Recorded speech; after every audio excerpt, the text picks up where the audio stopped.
This program is brought to you by Community Reach Manchester in association with NHS North Manchester Clinical Commissioning Group.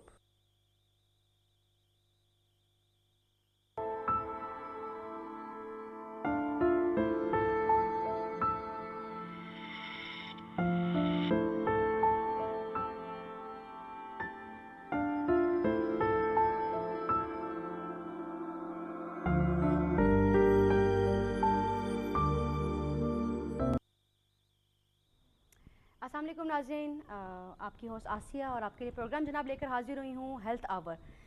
ये programme जो है every Monday आप देखते हैं same इसी time पे 6 से 7 PM और हेल्थ आवर जैसा कि नाम से ज़ाहिर है सेहत के मुतालिक बात होती है इस प्रोग्राम में। और जनाब ये प्रोग्राम जो है ये प्रेजेंट किया जाता है जो वॉलंटियर ऑर्गेनाइजेशन है कम्युनिटी रीच मैनचेस्टर और in association with NHS north Manchester clinical commissioning group जिसे CCG भी कहा जाता है। और एवरी मंडे को आप देखते हैं डिफरेंट किस्म की हम इसमें जो है इंफॉर्मेशन आपको देते हैं। हमारे पास इंफॉर्मेटिव पीपल मौजूद होते हैं जो आपको लोकल हेल्थ सर्विसेज देते हैं। और जनाब इसमें हमारे डिफरेंट किस्म के टॉपिक्स होते हैं, डिफरेंट किस्म की हम लोग इंफॉर्मेशन आप तक पहुंचाते हैं। और हमारे पास जो हमारे गेस्ट मौजूद होते हैं उनका ताल्लुक़ जो है वो है जो मैनचेस्टर के जो बड़ा मेन जो हमारी हॉस्पिटल है और hospital is Manchester central basically Manchester royal infirmary के जो हमारे स्पेशलिस्ट नर्स मौजूद हैं हमारे पास और जनाब हमारे स्पेशल डॉक्टर मौजूद हैं। हमारे जो पहले गेस्ट हैं जिनसे मैं आपका तारुफ करवाती चलूँ डॉक्टर परसाना राव। अस्सलाम वालेकुम, कैसे हैं आप? Welcome this programme. Thank you very much. और बड़ी खुशी है कि आप तशरीफ़ लाए हैं। और इसके अलावा हमारी जो सेकंड मेहमान मौजूद हैं ये है Nazia Irfan Masood, diabetic special nurse हैं और वेलकम इन प्रोग्राम। और जनाब हमारा जो प्रोग्राम है इसमें आप डिफरेंट किस्म के टॉपिक जैसा कि हमारा पहला भी पिछले जो मंडे का प्रोग्राम हुआ था आपने ज़रूर देखा होगा कैंसर के मुतालिक हमने उसमें काफ़ी इन्फॉर्मेशन आपको दी जो कि एक मोजी मर्ज़ है और काफ़ी ख़तरनाक मर्ज़ है। और आज जो जनाब हमारा टॉपिक है वो है डायबिटीज़, जो डायबिटीज़ जिसे हम शुगर बोलते हैं। और डायबिटीज़ जो है ये एक ऐसा मर्ज़ है जो आप सुनने को आपको मिलेगा कि हर दूसरे बंदे को जो है वो शुगर है। और उसकी क्या वजूहात हैं और शुगर क्यों होती है और क्या ये एक इनहेरिटेंस में है या किसी टेंशन की वजह से होती है या कैसे होती है, क्यों होती है, इसके बारे में हम ज़रूर आज बात करेंगे। और उम्मीद करती हूँ कि आप जिस तरह हमारे पिछले प्रोग्राम्स में आप हमारे साथ हाजिर रहे हैं और काफ़ी प्रोग्राम हमारे देखते हैं, वेट करते हैं। थैंक यू सो मच उनका जो हमारे प्रोग्राम का वेट करते हैं और हमें कॉल्स करते हैं, डिफरेंट किस्म की इन्फॉर्मेशन लेते हैं हमारा। बल्कि जब ये प्रोग्राम ख़त्म हो जाता है तो वो ये भी पूछना चाहते हैं हमारे जो व्यूवर्स हैं कि हम क्या डॉक्टर से बात कर सकते हैं, फिर हम उन्हें बताते हैं कि कहाँ से ये हैं और आप उधर से मालूमात ले सकते हैं।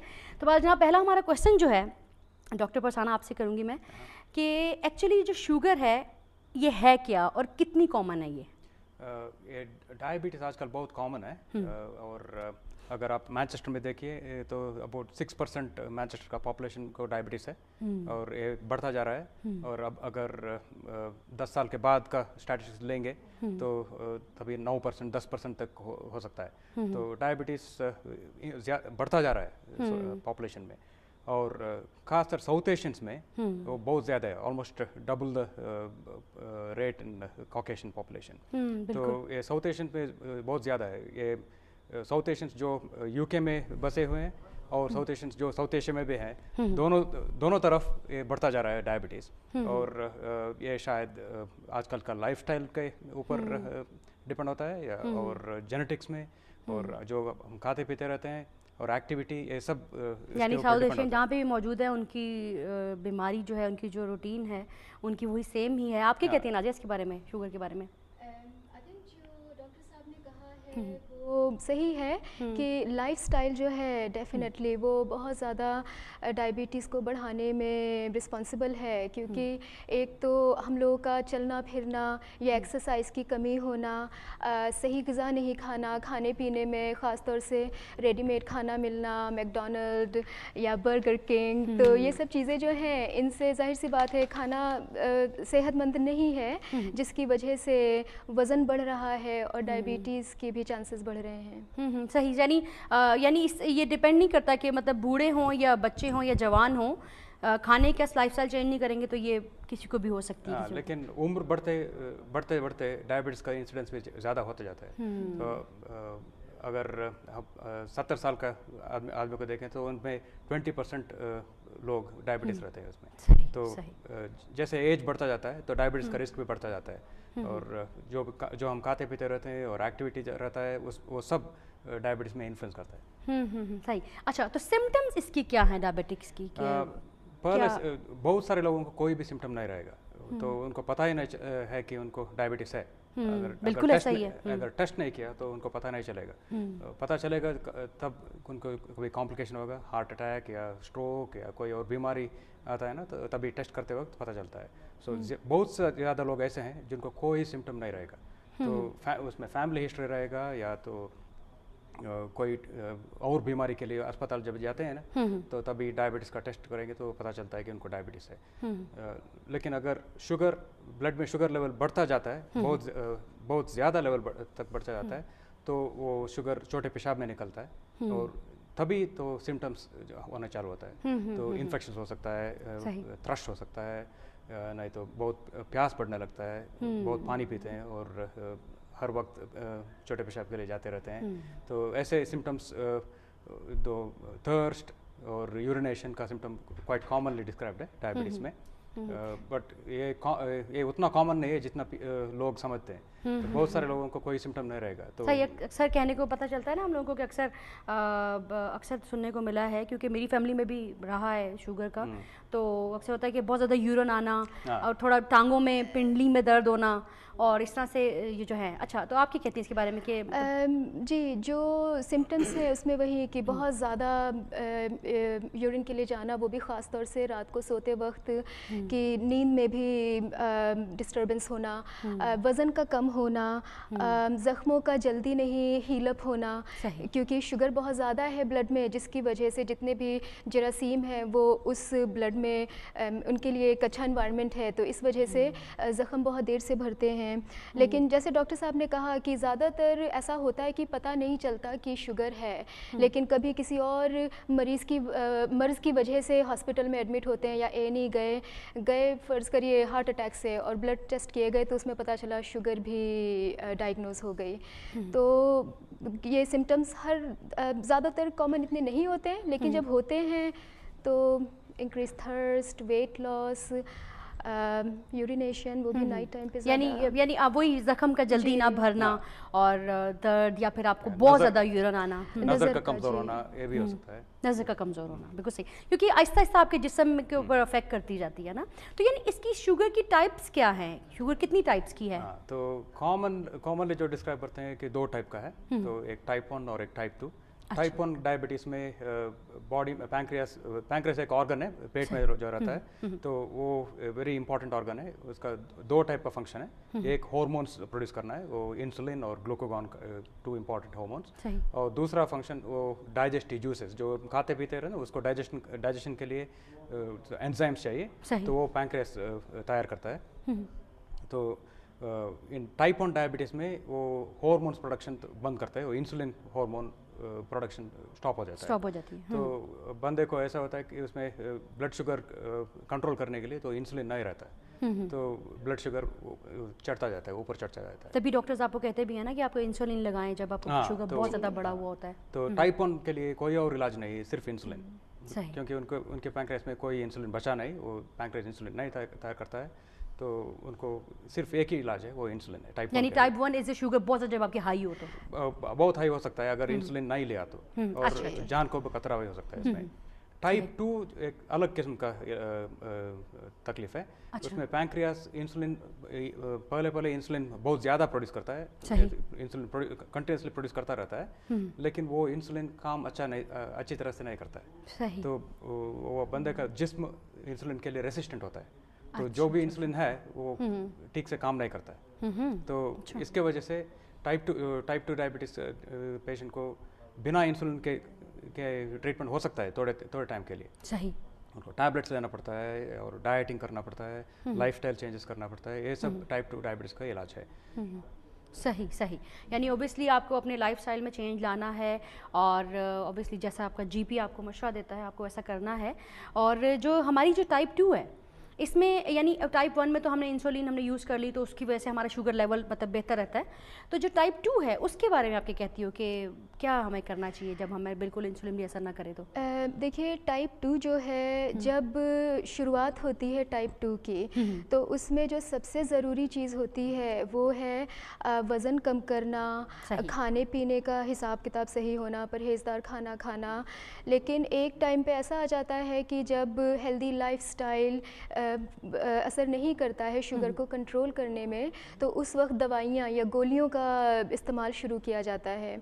आजकल बहुत तरह तरह की दवाइयाँ मौजूद हैं जो कि जीपीज़ या हम लोग पेशेंट्स को बताते हैं कि आपके लिए कौन सी दवाई या गोली आपके लिए सही रहेगी। अगर गोलियां भी एक वक्त पे काम ना करें तो फिर इंजेक्शंस हैं जो कि इस्तेमाल किए जाते हैं। इंजेक्शंस में जो मेन तौर पे तो इंसुलिन है, लेकिन कुछ टाइम से कुछ अरसे से दूसरे तरीके के इंजेक्शंस भी अवेलेबल हैं जिनसे शुगर ही नहीं वज़न पे भी असर पड़ता है। अच्छा, तो जो टाइप 2 डायबिटीज़ है देखा जाए तो कॉम्बिनेशन ऑफ ट्रीटमेंट है जिससे कि टाइप 2 डायबिटीज़ में शुगर को मेंटेन किया जाता है। सही सही सही। तो इसका ऑब्वियसली जो इनको शुगर है उसमें आपकी बॉडी पे रिस्क फैक्टर भी हैं कि जब आपको शुगर हाई है और आपको पता भी नहीं है, आपके बॉडी के किसी इफ़ेक्ट पे भी, बॉडी के किसी हिस्से पे भी इफ़ेक्ट पड़ सकता है, तो उसके लिए जो है हाई रिस्क क्या है, किस तरह का मतलब आपकी बॉडी पे जो आपके जिस्मानी हैं अज़ा हैं कैसे असर पड़ता है उनके ऊपर? तो टाइप 2 के लिए रिस्क फैक्टर्स होता है, एक तो साउथ एशियन, अगर आप साउथ एशियन है तो आपको रिस्क ज़्यादा है, ये तो आपके जेनेटिक्स बैकग्राउंड पे डिपेंड होता है, और फैमिली हिस्ट्री, अगर आपके फैमिली में किसी को डायबिटीज़ है तो उसका रिस्क बढ़ता जाता है आपको। और दूसरा रिस्क फैक्टर एक्टिविटी लेवल पे होता है, अगर आपका एक्टिविटी बहुत कम है, अगर आप फिजिकली एक्टिव नहीं है तो आपका डायबिटीज़ रिस्क चढ़ता जाता है। सही। और वेट तीसरा, तो वज़न बढ़ते ही आपका डायबिटीज़ का रिस्क ऊपर चढ़ता जाता है। तो आपका अटेंशन होना है कि वज़न कम करने का और एक्टिविटी बढ़ाने का, ये तो दो बहुत इंपॉर्टेंट चीज़ है। सही। और तीसरा डाइट। सही। हमारे साउथ एशियन का डाइट ऐसा है कि कार्बोहाइड्रेट उसमें बहुत ज़्यादा है, शुगर कंटेंट और कार्बोहाइड्रेट कंटेंट बहुत ज़्यादा है, तो ये कम करना है। सही। हमारे से कॉलर मौजूद है जी, अस्सलाम वालेकुम।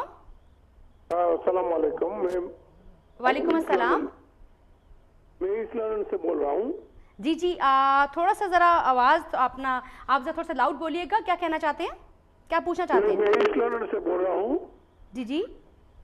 तो मुझे ने 10 घंटा सोता हूँ रात को, दिन को बहुत थक जाता हूँ, 2 बजे 3 बजे नींद आने लगती है। अच्छा, आप थक जाते हैं? हाँ, बहुत टायर्ड हो जाता हूँ। अच्छा। मैं 8-9 घंटा सोता हूँ रात को। अच्छा। फिर भी मैं थक जाता हूँ, उन्हें बहुत टायर्डनेस लगता है दिन में।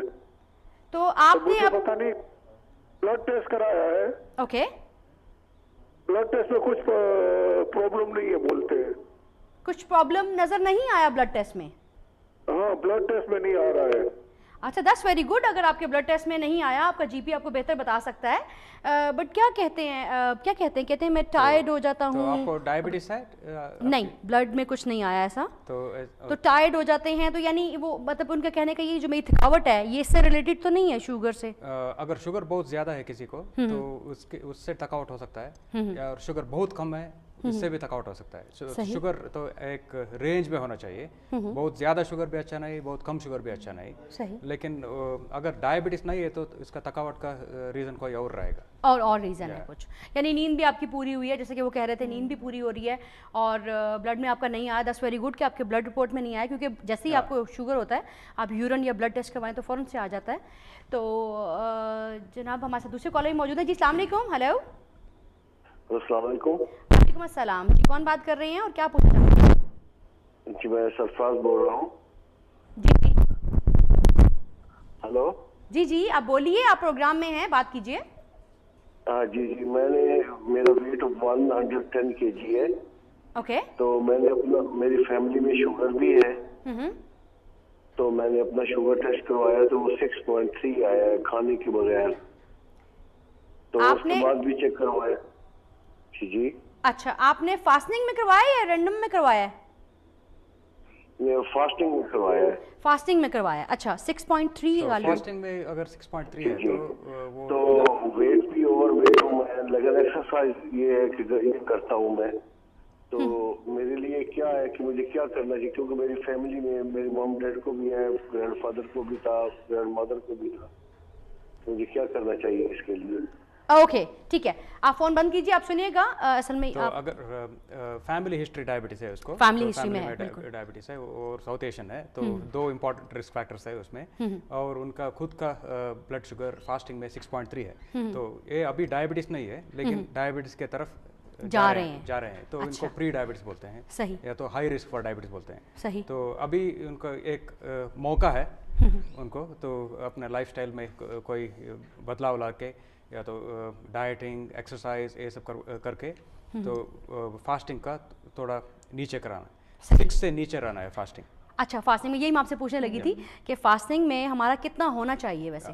5.6 से नीचे है तो बहुत बेहतर है, लेकिन 6 से नीचे होना ज़रूरी है। बिटवीन 6 to 7 रहता है तो उसको इम्पेयर्ड फास्टिंग ग्लाइसीमिया बोलते हैं, यानी कि वो डायबिटीज से पहले जो आता है वो फेस है। तो अगर अभी कंट्रोल नहीं किया इसको तो 1-2 साल में ये बढ़ते बढ़ते डायबिटीज हो जाएगा। अच्छा, और कौन सा लेवल होगा जिस पे आपको शुगर 7 से ऊपर है तो फास्टिंग, 7 तो डायबिटीज खाए। अच्छा, चलिए, हमारे साथ एक कॉल अभी मौजूद है जी। अस्सलाम वालेकुम। हेलो। हेलो, अस्सलाम वालेकुम। वालेकुम अस्सलाम जी, कौन बात कर रही हैं, क्या पूछना चाहेंगी? मैं अस्मा बात कर रही हूँ लंदन से। जी अस्मा। मुझे ये पूछना था कि मेरी एज 28 है, लेकिन मेरा कोलेस्ट्रॉल बहुत ज़्यादा है। डॉक्टर मुझे कोई मेडिसिन भी नहीं देते। अच्छा। और वो कहते हैं कि आप ऐसे ही, और मेरा वेट भी बहुत ज़्यादा बढ़ रहा है डे बाय डे। एज आपकी 28 है और आपका कोलेस्ट्रॉल लेवल बहुत हाई है, और जो है आपको मेडिसिन नहीं देते डॉक्टर्स? जी नहीं, वो कहते हैं आप वो डाइट करें। मैं वो डाइट भी करती हूँ, लेकिन कोई फर्क नहीं पड़ता, और वेट भी बहुत ज़्यादा बढ़ रहा है मेरा। अच्छा, चलें, आप जीपी के साथ अपने मशवरे में रहिएगा, उन्हीं से ही कंसल्टेंट बेहतर तौर पे कीजिएगा। बट आपको डॉक्टर साहब भी बताएंगे। डॉक्टर परसाना क्या कहते हैं? कहती हैं कि कोलेस्ट्रॉल हमेशा टैबलेट की ज़रूरत नहीं है। तो आप जीपी के पास जाएंगे तो एक रिस्क असेसमेंट करेंगे। सही। आपके उम्र, आपके background, family history, blood pressure और कोलेस्ट्रॉल लेवल, ये सब डाल के एक रिस्क स्कोर है।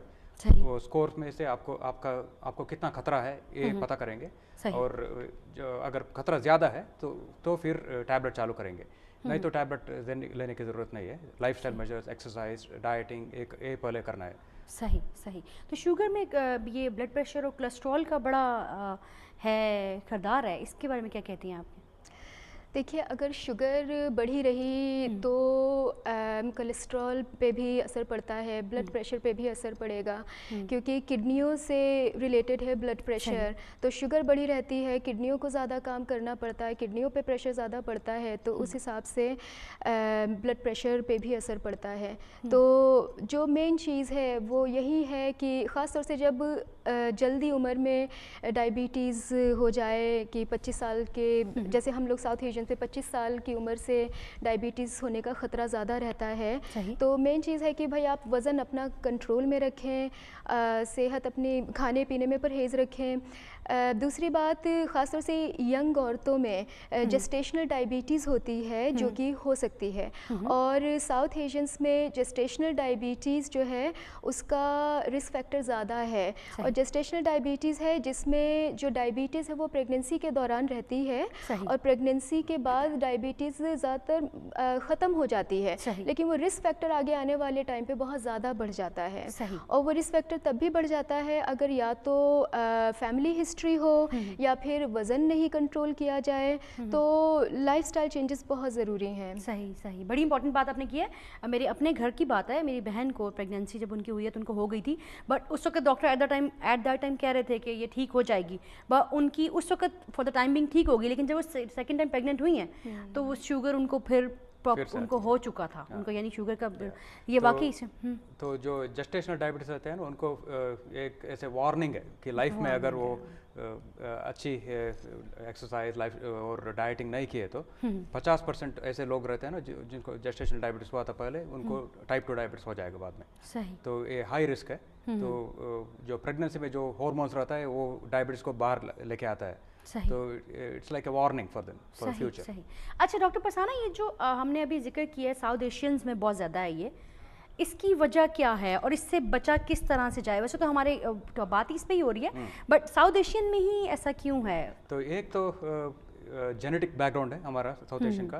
तो एक इससे पहले तो एक रिसर्चर ने बताया कि साउथ एशियन में हमारा जीन्स ऐसा है कि जो बिकॉज ऑफ सीजनल वेरिएशन में हमारा एक सीज़न में हम बहुत फैट डिपॉजिट करते हैं और दूसरे सीज़न में वही फैट को इस्तेमाल करते हैं एनर्जी के लिए। सही। तो वही जेनेटिक्स आज भी आ गए, लेकिन आजकल का फूड डाइट ऐसा है कि उसमें बहुत कैलोरीज है और वो जीन्स जो पहले हमारे फ़ायदे में था अभी हमारे अगेंस्ट है। तो एक थियरी है कि थ्रिफ्टी जीन थियरी बोल के। सही। सो दूसरा थियरी है कि हमारा लाइफस्टाइल ऐसा है कि हम खाते हैं बहुत कार्बोहाइड्रेट्स, 50% से ज़्यादा कार्बोहाइड्रेट रहता है हमारे डाइट में, और हमारा एक्टिविटी लेवल बहुत कम रहता है compare to white Caucasians. South Asian का एक्टिविटी कम रहता है। और जो बहुत सारे वक्त हम बैठे रहते हैं टेलीविजन, बैठ के टेंशन लेते रहते हैं, बैठे बैठे बात करते रहते हैं, बैठे बैठे टेलीविजन देखते रहते हैं। तो बहुत ज़्यादा टाइम बैठते रहते हैं, ये अच्छा नहीं है। तो अगर बैठ के काम करना है तो भी 10-15 मिनट में एक बार उठ के चलते फिरते रहिए और बाद में आके वापस बैठिए। सही, टेलीविजन देखना है तो भी ठीक है, 5-10 मिनट में एक बार उठ के जाके वापस आइए। तो बैठना कम बैठना है और एक्टिविटी ज़्यादा बढ़ाना है। सही। हमारे साथ कॉलर भी मौजूद है जी। अस्सलाम वालेकुम। हेलो जी। वालेकुम अस्सलाम जी, कौन बात कर रहे हैं और क्या कहेंगे? मेरा नाम अली है, मैं बर्मिंघम से बात कर रहा हूँ। जी अली जी, मेरा भतीजा है छोटा, उसकी उम्र है 25 ईयर। 25 ईयर्स। अच्छा जी, जो पाकिस्तान में है उसको शुगर है बहुत ज़्यादा है। उसको शुगर बहुत ज़्यादा है? जी, उसको शुगर बहुत ज़्यादा है, वो उसको टीका लगता है हर रोज। इंसुलिन लेते हैं? जी जी। अच्छा। हाँ, तो वो डॉक्टर साहब से पूछना कि ऐसा क्यों 25 ईयर उसकी एज है, उसको इतना शुगर क्यों हो गई? आप डॉक्टर साहब से, अच्छा बहरहाल उनसे ये ज़रूर एडवाइस दीजिए उन्हें कि वो जीपी के साथ मुकम्मल राब्ते में ज़रूर रहिए। और वही बात कि 25 ईयर्स इनकी एज है और जनाब उनको शुगर है, बहुत ज़्यादा हाई लेवल पे है। तो चले हम ब्रेक का टाइम एक है डॉक्टर साहब, हम आके फिर इस पे बात करते हैं। बहुत वसी इस कदर वसी ये टॉपिक है शुगर, हर दूसरे बंदे को ये मर्ज़ है। और जैसा कि हमने सुन भी लिया कि बूढ़े को भी है, जवान को भी है, 25 ईयर्स भी है, 28 ईयर्स भी है, 65 भी है। तो बहरहाल जनाब छोटी सी ब्रेक लेते हैं और ब्रेक के बाद हाजिर होते हैं, कहीं मत जाएगा और ब्रेक पे चलते हैं।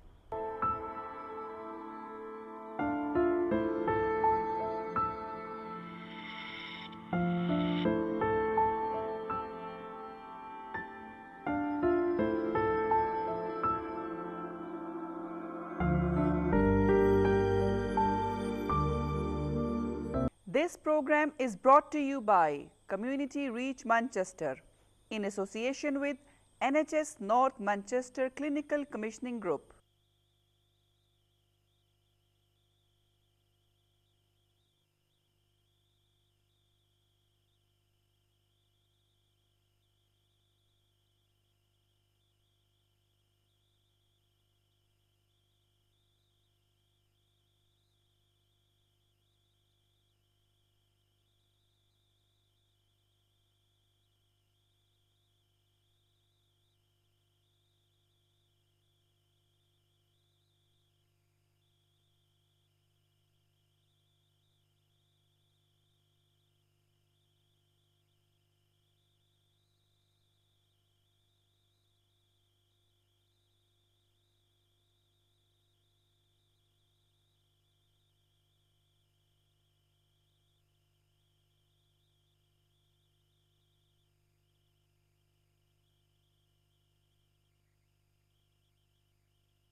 This program is brought to you by Community Reach Manchester in association with NHS North Manchester Clinical Commissioning Group.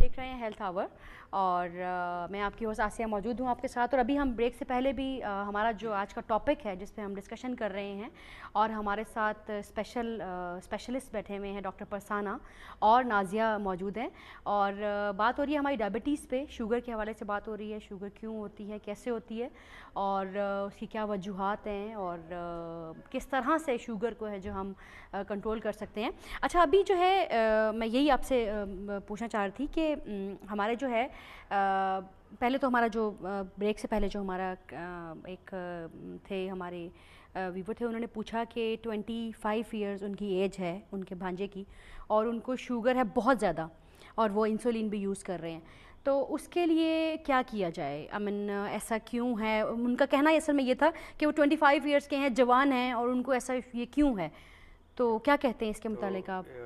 25 years में शायद टाइप 1 है या टाइप 2 पता नहीं मुझे, क्योंकि उन्होंने कहा कि इंसुलिन यूज़ कर रहे हैं। शायद टाइप 1 है, लेकिन अगर टाइप 2 बहुत ख़राब है टाइप 2 और बहुत ज़्यादा शुगर है तो टाइप 2 में भी इंसुलिन लेना पड़ता है। तो ये पता नहीं मुझे उनको टाइप 1 है कि टाइप 2 है, लेकिन उम्र देखते लगता है कि शायद टाइप 1 है। तो इंसुलिन लेना है, ज़रूर लेते रहना और बेहतर ये है कि वो हम उनका ब्लड शुगर चेक करें खाने के पहले और खाने के 2 घंटे बाद, और ये तय करने के लिए कि उनका इंसुलिन डोज बराबर है कि नहीं। अगर खाने के बाद भी इंसुलिन ब्लड शुगर बहुत ज़्यादा है तो उनके जीपी से बात करिए और इंसुलिन का डोज बढ़ाइए। सही, बिल्कुल। तो हमेशा उनके जीपी या स्पेशलिस्ट नर्स से बात करके डिस्कस करना है कि कितना इंसुलिन बढ़ाना है, कितना कम करना है। तो टाइप 1 में और एक अगर स्पेशलिस्ट नर्स या डाइटिशियन से बात करेंगे तो कार्बोहाइड्रेट काउंटिंग भी सिखाएंगे, यानी कि जितना कार्बोहाइड्रेट लेते हैं उतना इंसुलिन लेना है। सही, तो एक सिंपल बड़ी इंपॉर्टेंट चीज़ है, नहीं पता होती। इसके बारे में आप क्या कहती हो? देखिए, जहाँ तक टाइप 1 का सवाल है उसमें जो खाना है उसमें जैसे डॉक्टर साहब ने कहा कि कार्बोहाइड्रेट मतलब कि स्टार्च खाने में कितना है उस हिसाब से इंसुलिन लगाई जाती है। अच्छा, जो टाइप 2 है, टाइप 2 में जो खाना पीना है वो मैं कहूँगी जैसे कि heart of type 2 diabetes management कि खाने पीने में तो शुरुआत करते हैं स्टार्ची खानों से। स्टार्ची खाने हैं जैसे कि चपाती हुई, चावल, पास्ता, ब्रेड। तो सबसे पहले तो ये कहा जाता है कि जो ब्राउन स्टार्च है वो अपने खाने में इंक्लूड करें, और जैसे कि चपाती है वो ब्राउन आटे की बनाएं या मीडियम आटे की बनाएं, लेकिन वाइट आटे को इस्तेमाल ना करें, क्योंकि जो ब्राउन स्टार्च है या ब्राउन आटा है वो जो डाइजेस्ट है वो धीरे धीरे होता है, जिससे शुगर एकदम से बढ़ नहीं जाती है और पेट भी काफ़ी टाइम तक फुल रहता है। अच्छा, हर एक खाने में आप हरी सब्जियां, दालें जितनी कोशिश हो सके आप इंक्लूड करिए। मीट वगैरह चाहे रेड मीट है या चिकन है उसे काफ़ी कम इस्तेमाल करें, क्योंकि अक्सर सुना है लोगों को ये कहते हुए कि हम मीट तो नहीं खाते लेकिन हाँ चिकन खाते हैं, लेकिन चाहे चिकन हो या मीट हो वो कम लेना है। और हफ्ते में 2 या 3 दफ़ा से ज़्यादा ना लें, और अगर चिकन है तो वो स्किन हटा के लें, रेड मीट है तो जो फैट है, चिकनाई है वो बिल्कुल हटा करके लेनी है। अच्छा, दूसरी बात आती है फ्रूट्स की। उसमें यह है कि आप फ्रूट्स खा सकते हैं, और फ्रूट्स जो है उसमें क्वांटिटी वो ज़्यादा इम्पॉर्टेंट है, क्योंकि आप 3 से 4 या 5 फ्रूट्स तक आप ले सकते हैं, लेकिन आपको पूरे दिन वो फ्रूट्स स्पेस आउट करने होंगे। मतलब कि एक साथ आप 2 फ्रूट्स ना खाएं। फ्रूट में नेचुरल शुगर है जो कि आपके ब्लड शुगर को ज़्यादा असर नहीं करती है, लेकिन आप नेचुरल शुगर भी अगर ज़्यादा क्वांटिटी में लेंगे तो आपकी शुगर जो है वो बढ़ जाएगी। अच्छा, जो फैटी चीज़ें हैं या चिकनाई कही जाती है तो चिकनाई से परहेज़ करें। जो सैचुरेटेड फ़ैट होती है वो रूम टेम्परेचर पे हार्ड होती है, तो जैसे कि बटर हो गया, मार्जरीन हो गई, घी हो गया, काफ़ी घरों में अभी भी थोड़ा बहुत घी का इस्तेमाल हो जाता है। बिल्कुल बिल्कुल होता है। तो वो अपने अपने डाइट में कम इस्तेमाल करें, बहुत ही कम लें।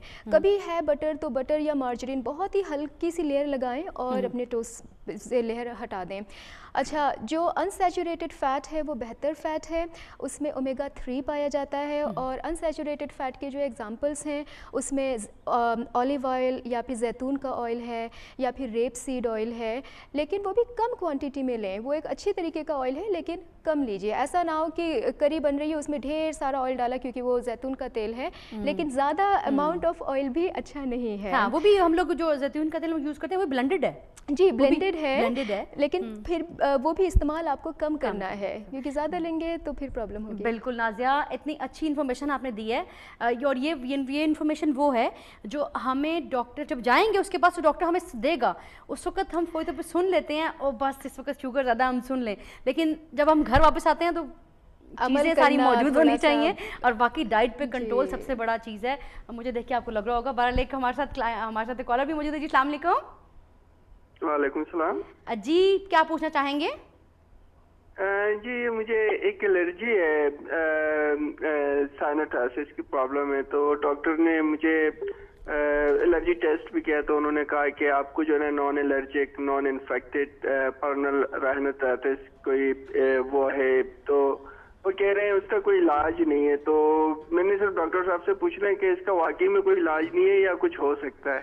एलर्जी का क्या नेम आपने कहा? आप दोबारा लीजिएगा, जरा लाउड बोलिएगा। अच्छा, ये जो है नॉन एलर्जिक नॉन इन्फेक्टेड पर्नल राइटाइटिस, इस तरह की कोई वो कह रहे हैं कि आपको जो है ना बीमारी है, जो मुझे मेरे साइनसेस हैं वो ब्लॉक हो जाते हैं।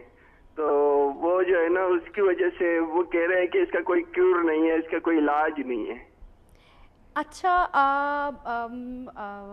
आप अपने जीपी के साथ तो जरूर राब्ते में रहिएगा। और आप समझ सके, मुझे थोड़ी आवाज़ में प्रॉब्लम हुई है। नॉन एलर्जिक, हाँ, डिड यू से राइनाइटिस? साइनाइटिस, राइनाइटिस या साइनोसाइटिस? नहीं, ये राइनाइटिस, लेकिन वो नॉन एलर्जी नॉन इन्फेक्टेड है।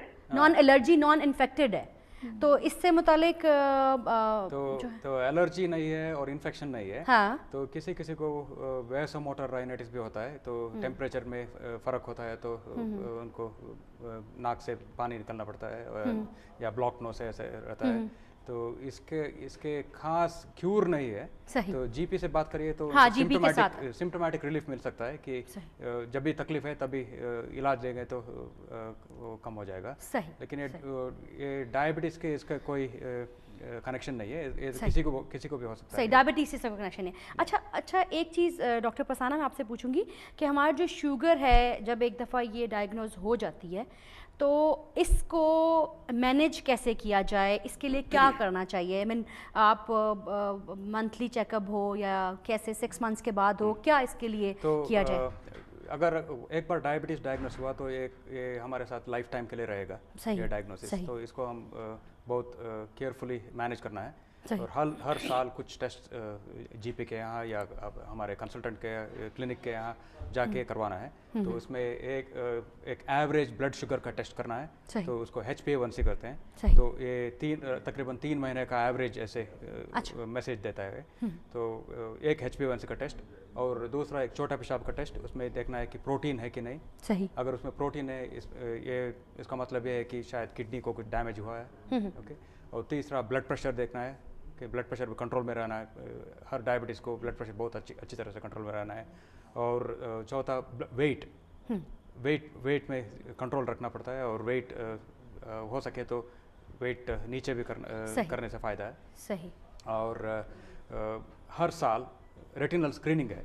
सही। तो वो आम ऑप्टोमेट्रिस्ट करेगा, तो हमारे NHS स्क्रीनिंग पिन नंबर देगा। अच्छा। NHS से। तो जीपी से बात करिए तो आपको पिन नंबर मिलेगा। तो ये पिन नंबर लेके हर कोई ऑप्टोमेट्रिस्ट बाहर से बूट्स पेक्सेवर या कोई ऑप्टोमेट्रिस्ट ये सब करेंगे। तो आंखों के पीछे का रेटिना का फोटोग्राफ लेंगे। अच्छा, रेटिना ये फोटोग्राफ में हमें ये पता चलेगा कि रेटिना में कुछ डैमेज है कि नहीं। सही। ओके, तो इसमें ब्लीडिंग हो सकता है, इसमें नया ब्लड वेसल्स हो सकता है। इन सब से अगर डायबिटीज़ में कंट्रोल नहीं है तो जाके 3-4 साल के बाद या 10 साल के बाद नज़र में कमती हो सकता है, विजन लॉस हो सकता है। तो इट्स वेरी इंपॉर्टेंट हर साल रेटिनल स्क्रीनिंग करें। सही सही। और इसके अलावा जो है मेडिकेशन कितनी ज़रूरी है इसकी?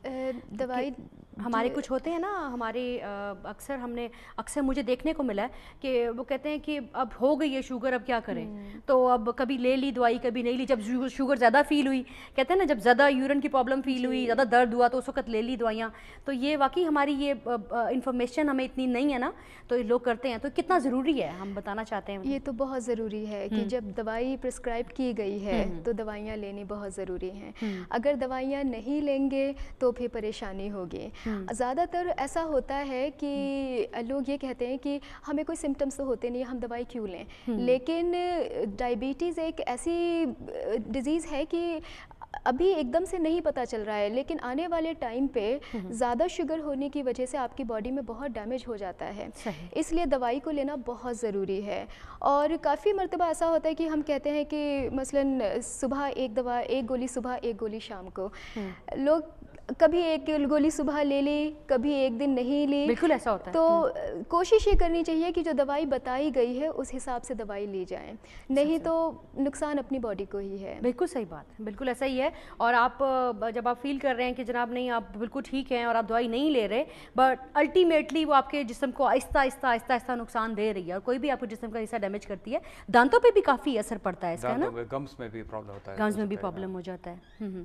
अच्छा, तो इससे बचने के लिए, मतलब शुगर ना हो और आपको पता है कि आपकी फैमिली में भी है शुगर, और आपको जो है अच्छा, एक और चीज़ भी मेरे ज़हन में जो आ रही है, क्या इसका टेंशन से भी होता है रिलेटेड? शुगर टेंशन से भी होती है, सुना है मैंने। इसमें क्या कहते हो आप वैसे?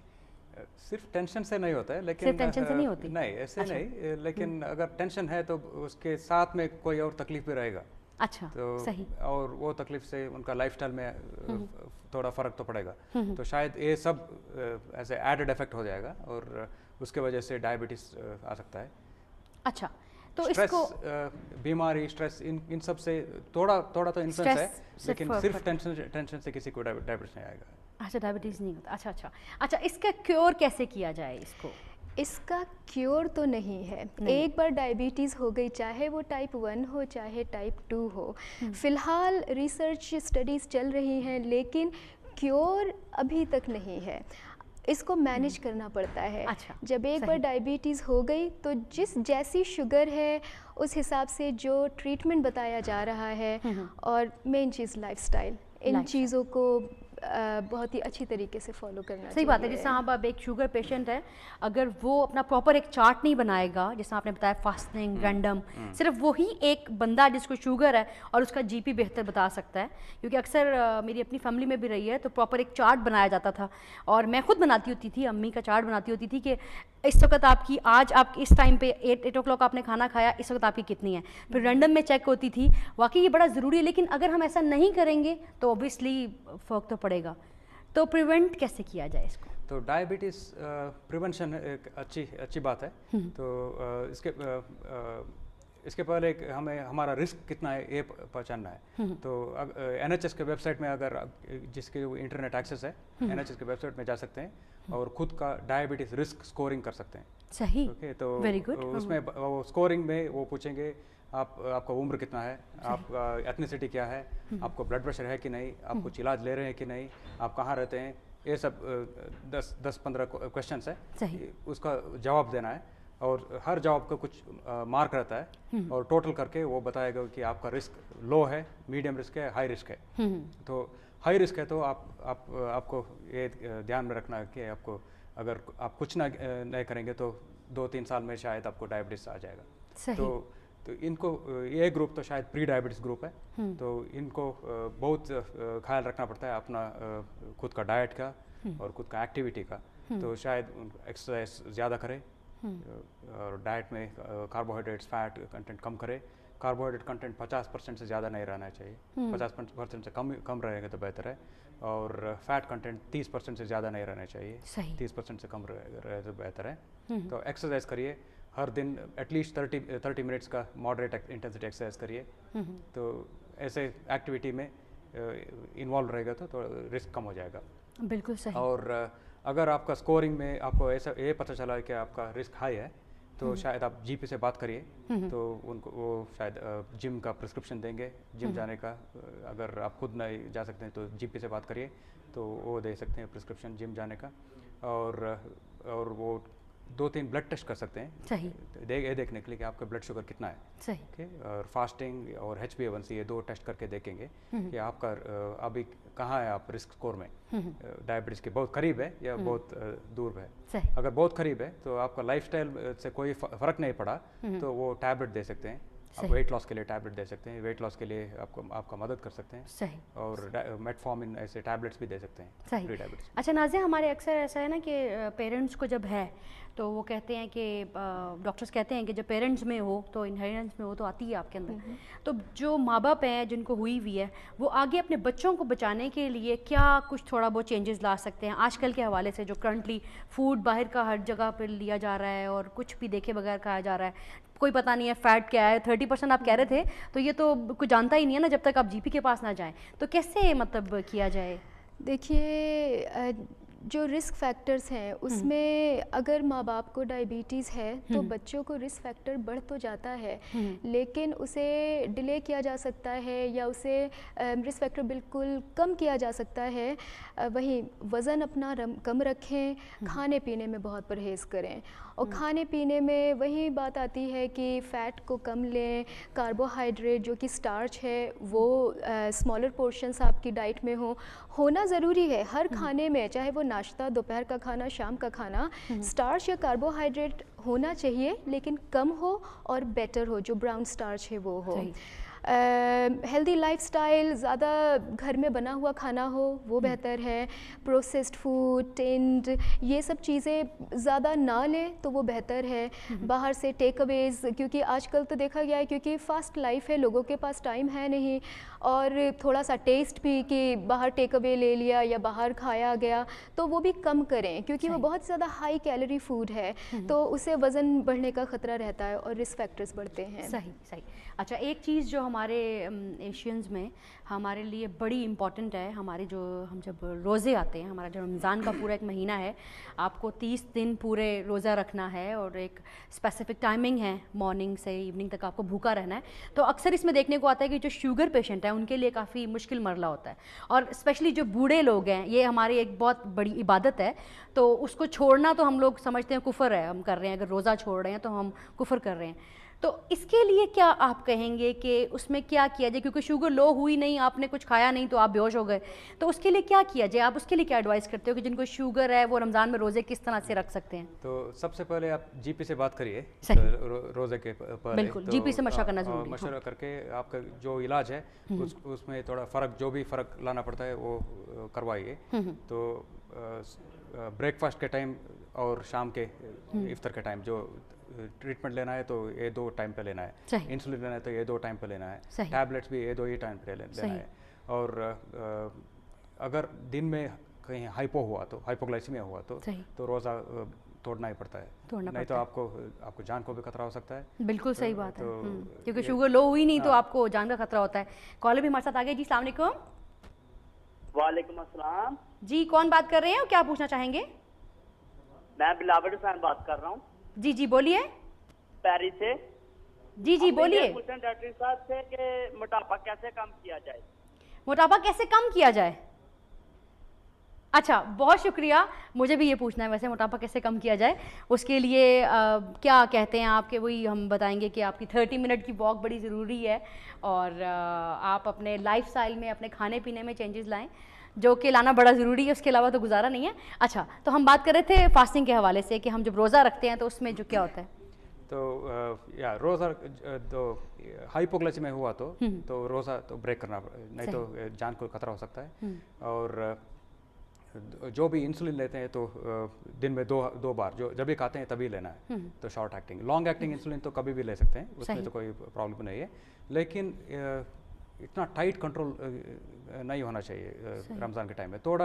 थोड़ा ढीला कर सकते हैं कंट्रोल। अगर टाइट कंट्रोल के पीछे हैं तो हाइपोग्लाइसेमिक का रिस्क ज़्यादा होता है। सही।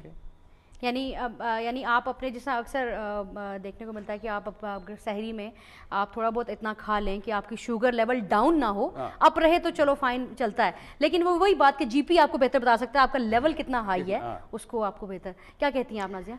मैं यही कहूँगी कि एक तो जो हम लोग डायबिटीज़ सेंटर में रमज़ान क्लिनिक करते हैं, उसमें एक स्टडी है जो कि मिडिल ईस्टर्न कंट्री में हुई थी काफ़ी लंबे टाइम के लिए, तो उसकी गाइडलाइंस हम लोग फॉलो करते हैं।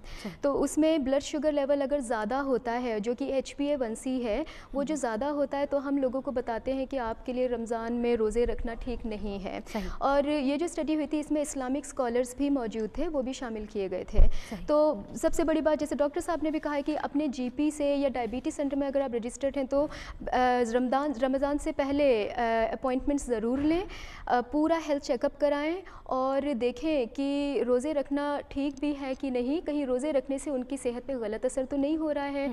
ज़्यादा शुगर बढ़ेगी तब भी परेशानी है, शुगर कम जाएगी तब भी परेशानी है। और अगर रोज़ा रखा है तो हम बताते हैं मरीज़ों को कि आप रमज़ानों से पहले प्रैक्टिस रोज़े रखें, क्योंकि अब जैसे जैसे टाइम हर साल आने वाले कुछ टाइम में रोज़े का टाइम लंबा होता जाएगा, क्योंकि अभी जुलाई में है रोज़ा, फिर जून में, तो जैसे जैसे आगे साल आएंगे कुछ तो रोज़े का टाइम लंबा होता जाएगा। तो उस वजह से ये भी हो सकता है कि हमें इंसुलिन ट्रीटमेंट चेंज करना पड़े। दवाइयाँ तो खैर, गोलियाँ फिर आसान है, लेकिन जिन लोगों को इंसुलिन लगती है उनके लिए हमें पूरी तरीके से कभी कभार इंसुलिन भी बदलनी पड़ती है। बिल्कुल सही, वही ना कि आपका शुगर लेवल कितना है डिपेंड उस पर करता है। और क्योंकि फैमिली में रही है, मुझे आइडिया है कि वो इसको क्या है, लेकिन ये कि हम लोगों को नहीं होता, और हमारे जो बड़े बूढ़े हैं वो इसके चक्कर में कि भाई इबादत है, अल्लाह ताला ने हर जगह पे बड़ी आसानियाँ पैदा की हैं। और आपकी बड़ी अच्छी बात है कि रोज़ों से पहले इसको थोड़ा सा ज़रा मैनेज किया जाए, क्योंकि आप उसमें अगर आप खुदा ना खास्ता अगर आपको कोई मसला होता है, कोई बीमार आप लेस हो जाती है, तो आप उस वक्त फौरी तौर पे आपको कुछ ना कुछ खाना तो पड़ेगा। तो चलो उस पर तो माफ़ी है, तो इसमें यह है कि अदरवाइज़ तो बाद में। तो बहरहाल वाकई बड़ी अच्छी चीज़ है। अच्छा, कोई इसके अलावा हमारी बड़ी डिटेल डिस्कस हुआ शुगर का क्या है। वैसे तो ये इतना बड़ा टॉपिक है कि आप इस पर जितना मर्जी बात कर लें उतना ही कम है, तो लेकिन आप लोगों ने माशाल्लाह से समुंदर को जो है वो कूज़े में बंद किया है, बड़ी इन्फॉर्मेटिव डिटेल्स दी हैं। तो कोई और ऐसी इन्फॉर्मेशन, कोई ऐसी एडवाइस जो आप अपने हमारे जो पेशेंट हैं उनको देना चाहें कि क्या वो कर सकते हैं? बचा तो बता दिया, बचा कैसा जाए और किस किस चीज़ को चेंज किया जाए, बट कोई ऐसी अदर कोई एडवाइस जो आप देना चाहें? स्पेशली एक्टिव रहे और कम बैठे रहे। सही। टेलीविजन ज़्यादा नहीं देखना है। सही। ये प्रोग्राम के सिवा। सही। इस प्रोग्राम के अलावा आपने बैठे नहीं रहना। अच्छा, वाकई बड़ा ज़रूरी है कि जिनको स्पेशली जिनको नहीं भी है, ज़रूरी नहीं है कि आपको शुगर हो तो तभी आपने वॉक करनी है। हेल्दी लाइफस्टाइल के लिए तो आपको 30 मिनट की वॉक वैसे भी कहते हैं डॉक्टर्स बड़ी ज़रूरी है। तो इसके अलावा ये कि हमारे शुगर के हमारे जो पेशेंट हैं उनको अक्सर ये भी देखने को मिला है कि आप जाते हैं डॉक्टर के पास और आपको कोई प्रॉब्लम होती है, जिस्म पे कुछ हुई है, तो वो कहते हैं जनाब आपकी शुगर लेवल हाई है, तो आप डर जाते हैं, आप कहते हैं नहीं जी अब डॉक्टर के पास नहीं जाना, ये तो यार ऐसे ही बता रहा है कि यार शुगर है, अच्छा भला मैं ठीक ठाक हूँ, मुझे तो कुछ है ही नहीं। तो ऐसे लोगों के लिए वाकई बड़ा ज़रूरी है कि डायबिटीज़ के पहले कोई सिम्टम नहीं रहता है, तो जब भी सिम्टम आता है तभी थोड़ा देर हो गया, इसके पहले ही एक्शन लेना है। तो इसलिए एक्टिविटी, डाइट और सेल्फ असेसमेंट ये ज़रूरी है। सही सही। और आप कुछ कहना चाहेंगे? और साथ साथ में हम लोग जब प्रोग्राम करते हैं न्यूली डायग्नोस्ड टाइप 2 डायबिटीज़ में, तो हम ये बताते हैं कि डायबिटीज़ को आप अपने एक बेस्ट फ्रेंड की तरह ट्रीट करिए, उसको आप लुक आफ्टर करिए, तो आपको लॉन्ग टर्म कॉम्प्लिकेशंस जो हैं वो भी कम होंगे। सही। तो उसे अपना बेस्ट फ्रेंड बनाइए, यानी ये ना फील करें कि यार ये दुश्मन हो गए, दोस्त बना के तो प्यार से रहें ज़रा। वाकई आप जितना ख्याल रखोगे उतना ही आपकी सेहत आपकी अपनी है, और जैसा मैं पहले भी कहती हूँ, सबसे पहले हमारा प्रोग्राम का टाइम बिल्कुल एंड पे है। Thank you so much doctor Parsana, आपका बहुत शुक्रिया। नाजिया आपका, आप तशरीफ़ लाए और इतनी इन्फॉर्मेटिव डिटेल हमें दी। और मैं उम्मीद करती हूँ कि हमारे जितने भी नाज़रीन हैं, इनके बड़े बूढ़े बच्चे जिनको भी ये प्रॉब्लम है, वो काफ़ी इसमें अपनी लाइफस्टाइल में चेंज लाएंगे। बड़ा ज़रूरी है लाइफस्टाइल में चेंज लाना, वॉक करना बड़ा ज़रूरी है, और वाइट शुगर के बजाय ब्राउन शुगर का इस्तेमाल करें। जीपी के साथ मुकम्मल राब्ते में रहें और अपनी शुगर को खुद देखें बजाय कि कोई और देखे, और आपको अपना खुद पता होना चाहिए आप क्या खा रहे हैं, क्या पी रहे हैं। तो बस जनाब, नेक्स्ट हम मंडे को फिर एक मज़ीद एक अच्छे टॉपिक के साथ, इन्फॉर्मेटिव टॉपिक के साथ हम लोग हाजिर होंगे 6 till 7। तो फिलहाल आज के प्रोग्राम से आसे को इजाज़त दीजिए। खुदा हाफ़िज़। This program is brought to you by Community Reach Manchester in association with NHS North Manchester Clinical Commissioning Group.